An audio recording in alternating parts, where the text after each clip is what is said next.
What if one of the most common responses you give every day isn't actually true? When someone asks, "How are you?" you probably say, "I'm fine," almost automatically.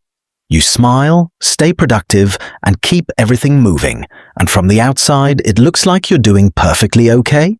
But internally, it can feel very different, like you're drained, emotionally distant, or quietly overwhelmed in ways you can't fully explain. If that resonates, it doesn't mean something is wrong with you. It means you're human. In psychology, pretending to be okay is often a coping mechanism, especially for people who learned early on to be the strong one. Over time, being okay stops being a genuine feeling and turns into a role you perform. You begin to believe that emotions slow you down, that vulnerability makes others uncomfortable, and that staying low maintenance keeps you safe. So your mind adapts by focusing less on how you feel and more on what you need to do just to get through the day, even if that means functioning without truly feeling alive. The real issue isn't pretending once in a while, it's when it becomes your default. Because emotions don't disappear when ignored. They simply become quieter and resurface later as emotional crashes, irritability, disconnection, or even confusion about your own feelings.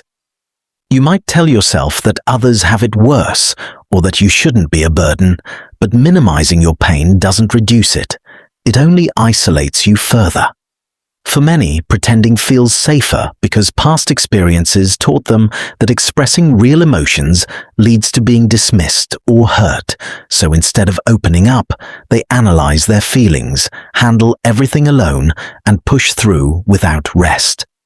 From the outside, this looks like resilience, but internally it can feel like carrying a weight no one else can see. Being honest doesn't mean oversharing everything.